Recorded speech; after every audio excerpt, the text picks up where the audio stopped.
Bienvenidos a Vexor, el canal donde exploramos las historias más inquietantes, los misterios más oscuros y los relatos que te harán dudar de la realidad.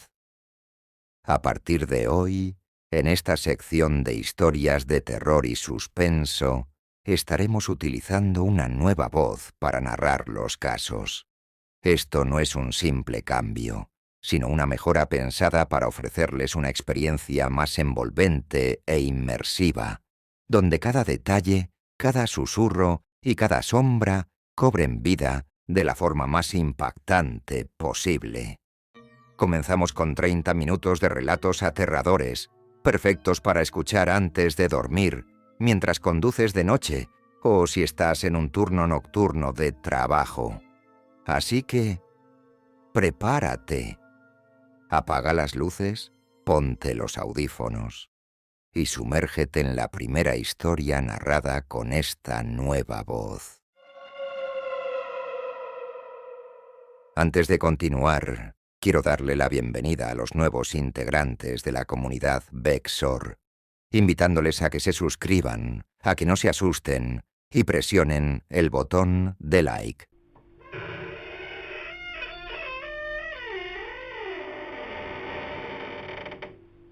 El apartamento 403. La primera vez que vi el apartamento 403, algo dentro de mí me dijo que no debía entrar. Era un edificio viejo, de esos que han visto demasiados inviernos, con pasillos largos y oscuros donde las luces parpadeaban como si estuvieran al borde de apagarse para siempre. La pintura descascarada en las paredes y el fuerte olor a humedad dejaban claro que ese lugar no había sido renovado en mucho tiempo. Pero el precio era ridículamente bajo. ¿Por qué tan barato?, pregunté al casero, un hombre delgado, de rostro pálido y ojos hundidos. Se encogió de hombros. El mercado está difícil. Nadie quiere vivir aquí. ¿Por qué? Su respuesta llegó con un leve titubeo. La gente se muda rápido. A veces se quejan de los ruidos, pero ya sabe. Este edificio es viejo. Cruje todo el tiempo. No le di importancia. Firmé el contrato, le entregué el dinero y recibí las llaves.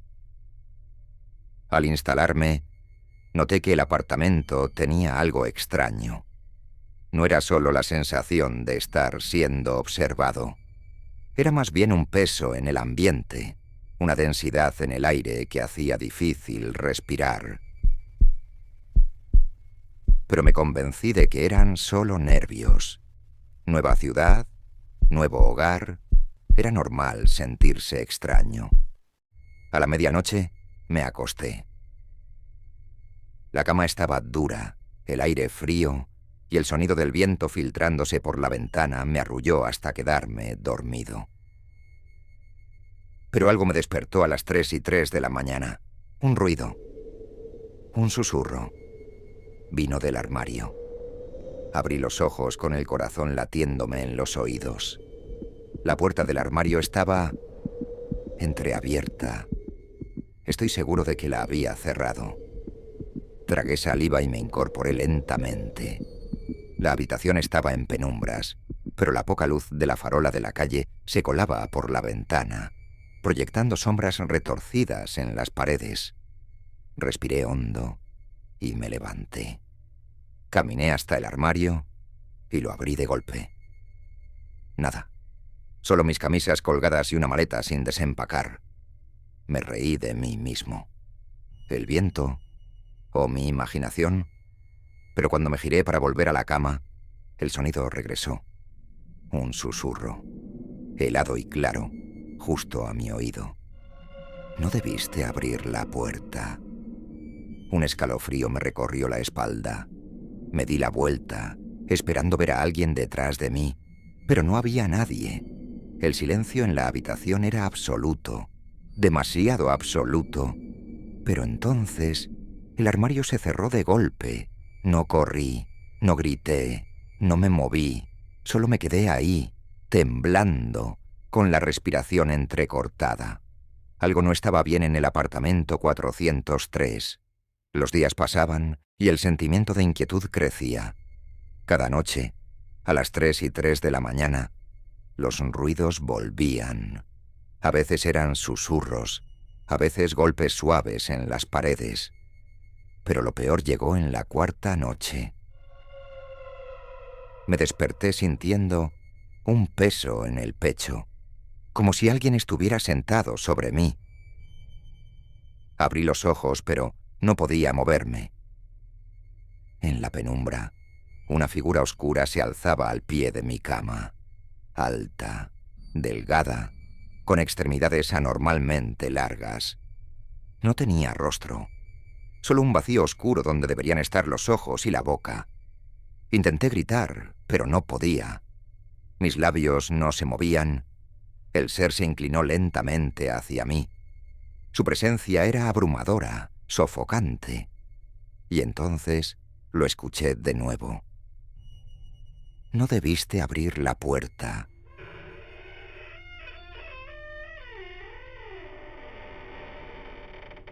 Y sentí su aliento frío en mi rostro. De repente mi cuerpo se liberó y caí de la cama con un jadeo desesperado. Me arrastré hasta la puerta del apartamento y la abrí de golpe. El pasillo estaba vacío. No volví a dormir esa noche. A la mañana siguiente fui a hablar con el casero. Le exigí saber qué estaba pasando en el apartamento 403. Su expresión se oscureció. No debiste abrir el armario. Mi sangre se congeló. ¿Cómo lo sabe? Suspiró y se pasó una mano por el rostro. Porque el último inquilino también lo hizo. Lo encontraron días después, dentro del armario. La puerta estaba cerrada con llave. Desde adentro. Salí de ahí sin mirar atrás. Dejé todas mis cosas y corrí hasta el primer taxi que encontré. Nunca regresé. Y espero que nadie más vuelva a abrir la puerta del armario.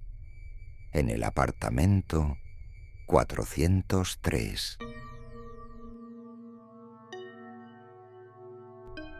El silbido en la ventana.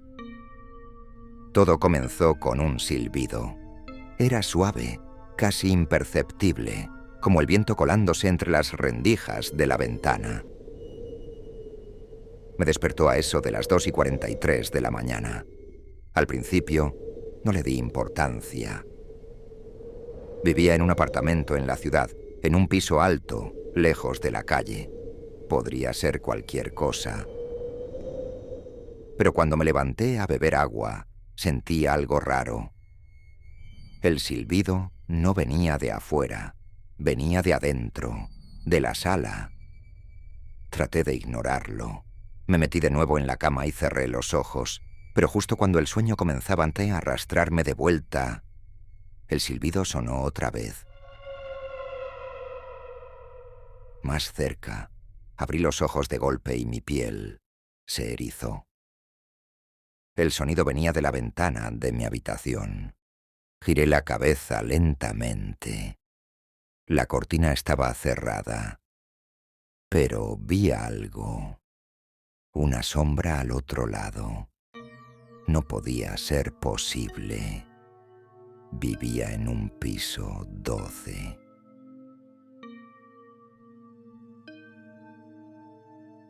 El silbido volvió la noche siguiente, y la siguiente, siempre a la misma hora, siempre frente a mi ventana. A veces era un tono suave, otras veces una melodía corta y repetitiva, como si alguien estuviera llamándome. Intenté ignorarlo, pero cada noche la sensación de ser observado crecía, hasta que, una madrugada, tomé valor y corrí la cortina de golpe. No había nadie, pero en el cristal Había una huella, una marca en la superficie del vidrio, como si una mano fría y húmeda la hubiera tocado desde afuera. Tuve que dormir con las luces encendidas. Decidí instalar una cámara en la sala, apuntando hacia la ventana. Al día siguiente, revisé la grabación. A las 2:43 de la mañana, la cámara captó un cambio en la iluminación de la habitación, como si algo hubiese oscurecido la ventana por un segundo. Luego, el audio captó el silbido. No venía de afuera, venía del pasillo. La imagen se volvió borrosa, pero por un instante se distinguió algo en la esquina de la habitación. Algo delgado, de piel pálida, de pie en la sombra, mirándome mientras dormía. Y entonces, antes de que la imagen se cortara, sonrió. Llamé a un amigo para que se quedara conmigo. No pensaba pasar otra noche solo. Nos quedamos despiertos hasta tarde, con la televisión encendida y varias luces prendidas. Nada pasó. No hubo silbido. No hubo sombras. Me sentí aliviado. Tal vez todo había sido mi imaginación, pero cuando mi amigo se fue al baño, su teléfono quedó sobre la mesa. La pantalla se encendió con una notificación. Un mensaje de voz, de un número desconocido. Automáticamente la reproducción comenzó. Era un silbido, suave, lento, y entonces una voz susurró desde el altavoz.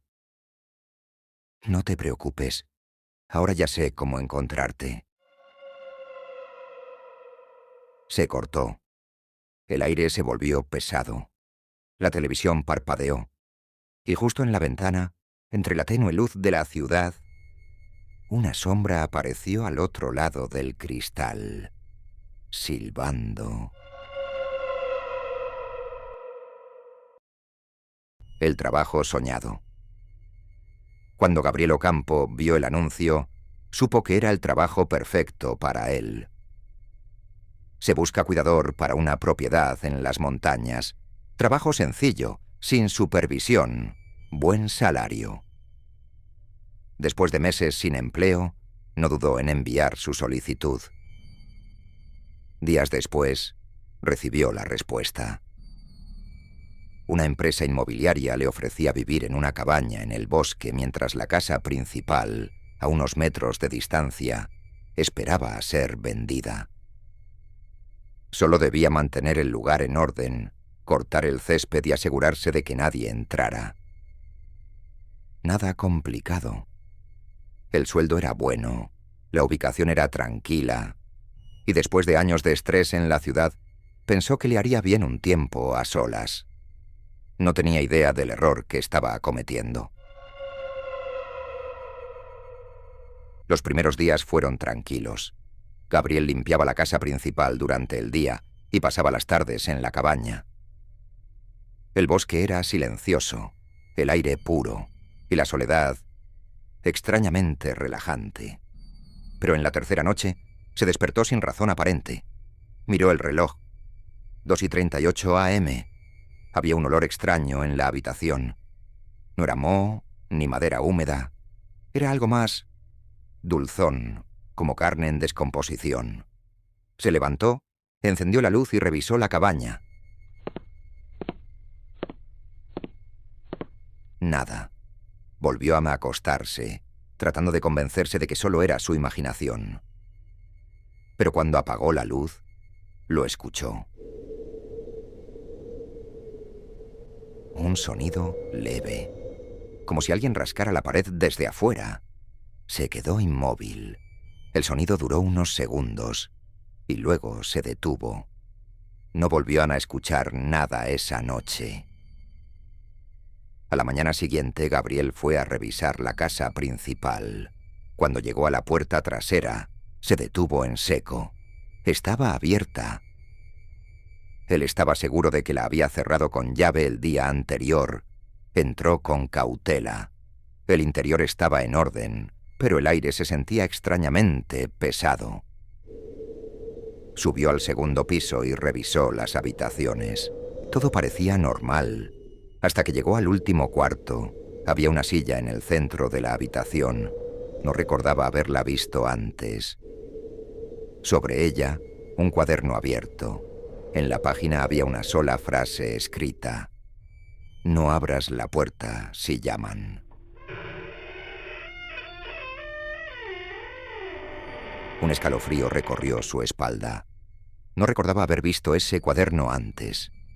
Y lo peor, la tinta aún estaba fresca.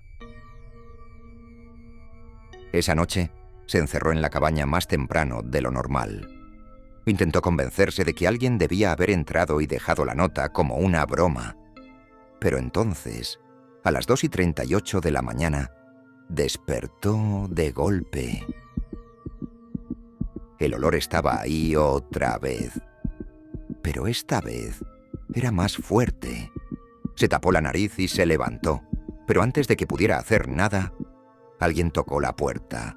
3 golpes secos. Gabriel se quedó paralizado. Nadie debería estar allí. Recordó la nota en el cuaderno. «No abras la puerta si llaman». Contuvo la respiración. Los golpes sonaron otra vez, más fuertes. Luego, una voz. «Señor Ocampo, ¿podría abrir, por favor?». La sangre se le heló. La voz era idéntica a la suya. Cada músculo de su cuerpo se tensó. Se acercó lentamente a la mirilla. El pasillo estaba oscuro, pero ahí, de pie frente a la puerta, había alguien o algo.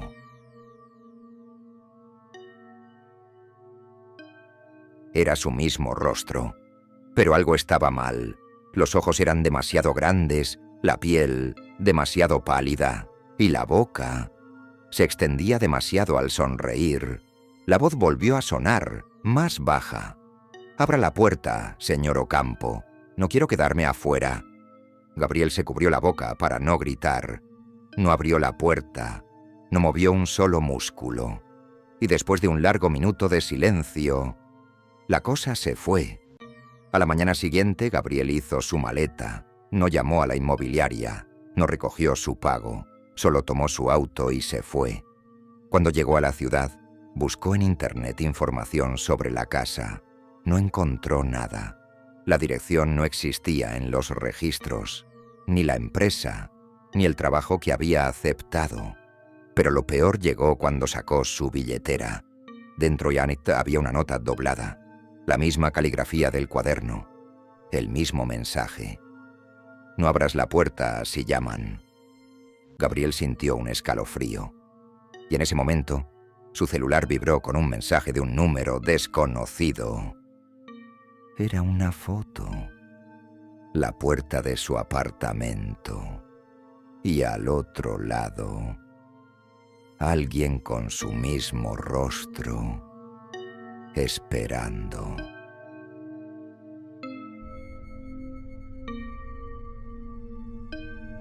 El refugio en la tormenta.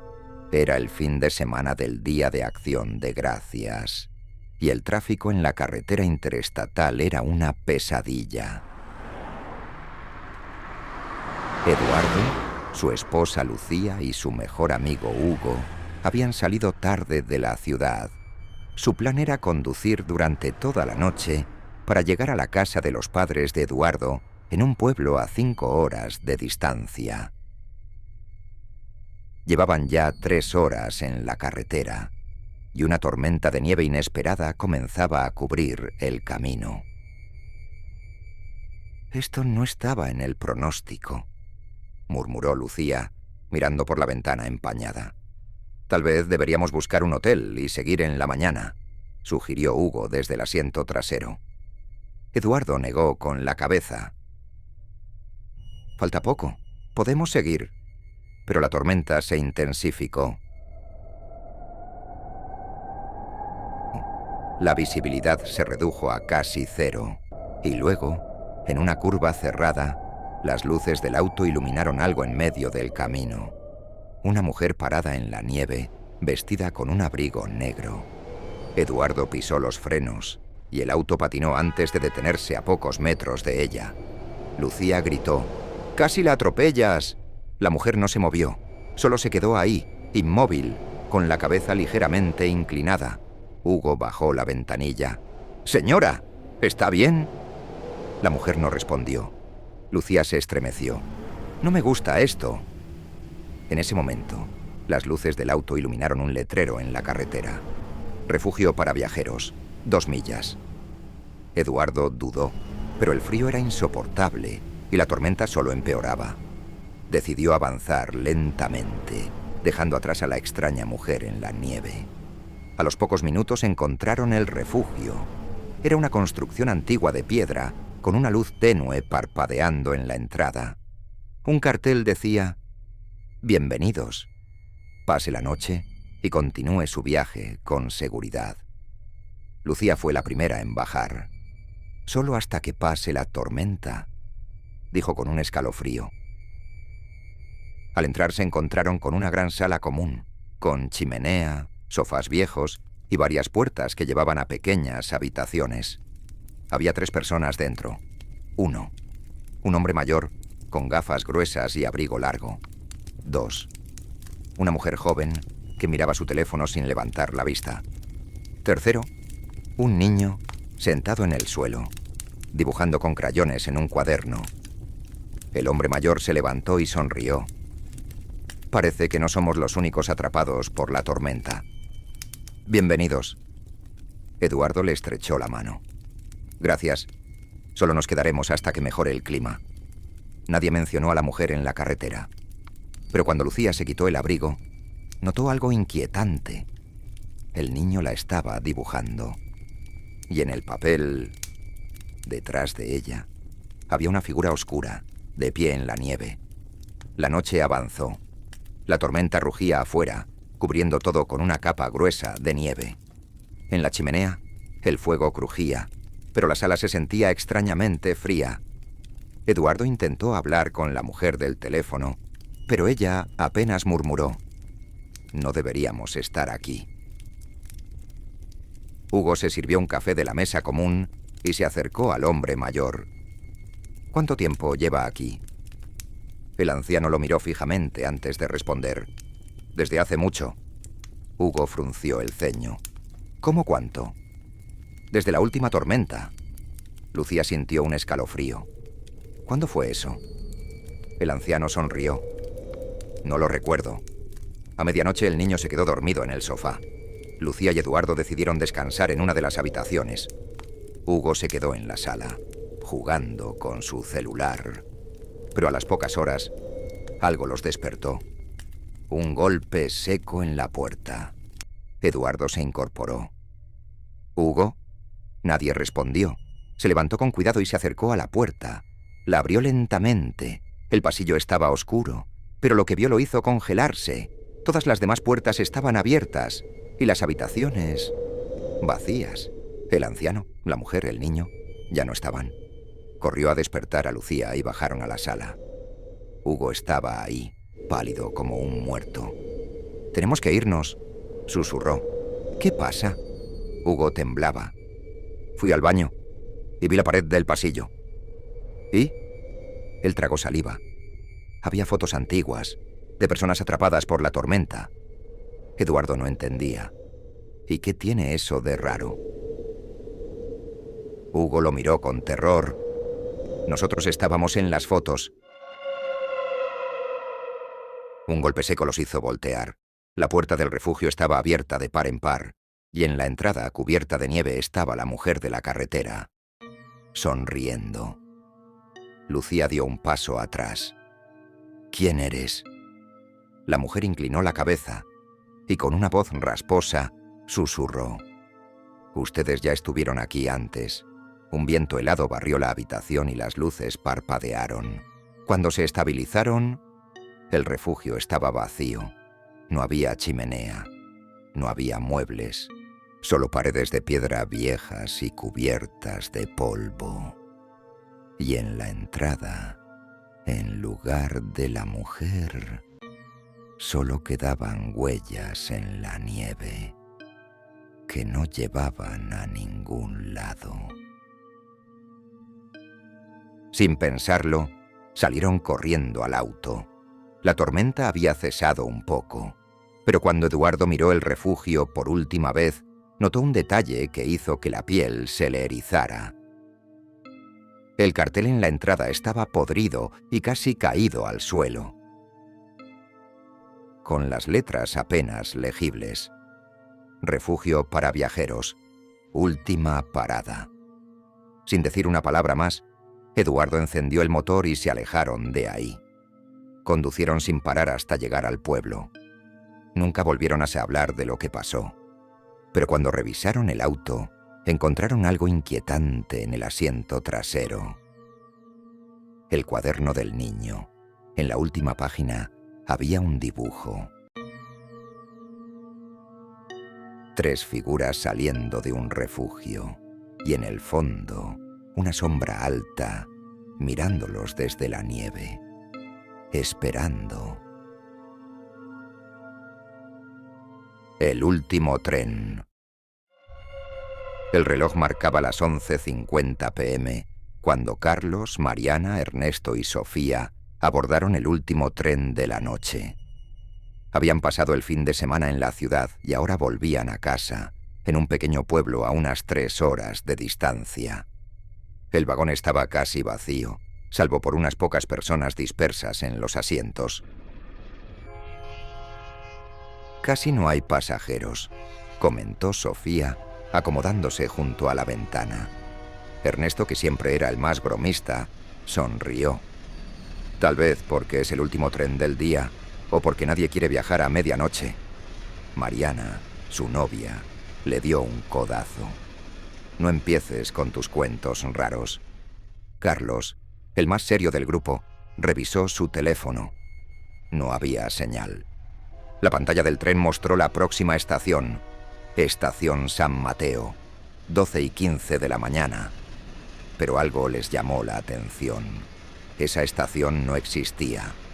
El tren se movía con normalidad, pero el ambiente se sentía extrañamente frío. Los pocos pasajeros que iban en el vagón no hablaban ni se miraban entre sí. Uno de ellos, un hombre de traje gris, tenía la vista fija en la puerta del vagón, sin pestañear. Otro, una mujer de cabello largo, sostenía un libro abierto, pero sus ojos no se movían. «Esto está raro», susurró Sofía. «¿Han notado que nadie se mueve?» Carlos asintió. «No quiero sonar paranoico, pero creo que ninguno de ellos ha parpadeado desde que subimos». Ernesto se rió. «Por favor, solo son pasajeros comunes». Pero en ese momento, el tren frenó de golpe. Las luces parpadearon y una voz robótica anunció: «Próxima estación, San Mateo». La puerta del vagón se abrió. Pero afuera solo había oscuridad. Nadie bajó, nadie subió. El tren permaneció inmóvil durante varios segundos. De repente, el hombre de traje gris se levantó lentamente y miró a los 4 amigos. No deberían estar aquí. Su voz era baja y firme, pero tenía un tono inquietante. «¿Qué?», preguntó Mariana, nerviosa. El hombre señaló la puerta abierta. «No bajen. Pase lo que pase, no bajen». Las luces parpadearon otra vez, y de la oscuridad exterior, alguien subió al tren. Era una figura alta y delgada, vestida con un abrigo negro. Su rostro estaba cubierto por completo por la sombra de su sombrero. Pero lo más perturbador era su postura. No caminó, se deslizó, como si sus pies no tocaran el suelo. Sofía apretó la mano de Carlos. «Nos tenemos que bajar», susurró. Pero el hombre de traje gris negó con la cabeza. «Si bajan, nunca volverán». La figura del abrigo negro avanzó lentamente por el vagón. Los otros pasajeros no reaccionaron en lo absoluto, pero cuando pasó junto a los 4 amigos, el tren arrancó de golpe. El tren avanzó a toda velocidad, más rápido de lo normal. Pero la pantalla del vagón ya no mostraba las estaciones. Solo una frase repetida en letras rojas. «No mire atrás». Carlos tragó saliva. «Esto es una broma, ¿verdad?» Mariana se puso de pie. «Tenemos que hablar con el conductor». Pero antes de que pudiera moverse, las luces se apagaron por completo. El vagón quedó en total oscuridad. Por un segundo, nadie respiró. Y entonces se escuchó un sonido, un susurro, cerca, justo detrás de ellos. «No mires atrás», susurró la voz del hombre de traje gris. Pero era demasiado tarde. Ernesto giró la cabeza y entonces gritó. Carlos y Mariana se giraron de inmediato. Ernesto estaba en el suelo, con los ojos desorbitados y la boca abierta en una expresión de puro terror. Pero lo peor, algo lo estaba sujetando. Una mano pálida y alargada, con dedos demasiado largos, se aferraba a su tobillo. Sofía lo tomó del brazo, pero fue inútil. La mano lo arrastró hacia la parte trasera del vagón, y en la oscuridad se escuchó el sonido de una puerta abriéndose. Carlos corrió con la linterna de su celular, pero Ernesto ya no estaba. Solo quedaba su teléfono en el suelo con la pantalla encendida. En el fondo negro había un mensaje escrito: «Uno menos». Mariana y Sofía comenzaron a llorar. «¿Qué está pasando?», sollozó Sofía. Carlos miró la pantalla del tren. El texto había cambiado. Ahora decía: «Siguiente estación, destino final». El hombre de traje gris se puso de pie. «Escuchen, cuando el tren se detenga, corran hacia la cabina del conductor. No miren atrás». Mariana negó con la cabeza. «No podemos dejar a Ernesto». El hombre la miró con tristeza. «Ernesto ya no está aquí». El tren comenzó a frenar. El sonido era ensordecedor. La puerta al fondo del vagón se abrió sola. Carlos vio una silueta oscura avanzando lentamente hacia ellos. No podía ver su rostro, solo los brazos largos y las manos pálidas que se extendían hacia ellos. «¡Corran!», gritó el hombre de traje gris, y corrieron. Llegaron hasta la cabina del conductor, pero cuando abrieron la puerta, no había nadie. Los controles estaban funcionando solos. El tablero tenía solo un botón encendido, uno que decía «salir». Carlos no lo pensó dos veces. Lo presionó y de repente todo se apagó. Carlos despertó en la estación de tren. Mariana y Sofía estaban junto a él, pero Ernesto no estaba. «¿Qué pasó?», preguntó Sofía con la voz temblorosa. Miraron a su alrededor. El tren no estaba. Solo había un cartel viejo y desgastado en la estación. Uno que decía: «Último tren, viaje sin retorno». Y justo debajo había una foto de pasajeros desaparecidos. Carlos sintió que la piel se le erizaba, porque entre las imágenes estaba Ernesto.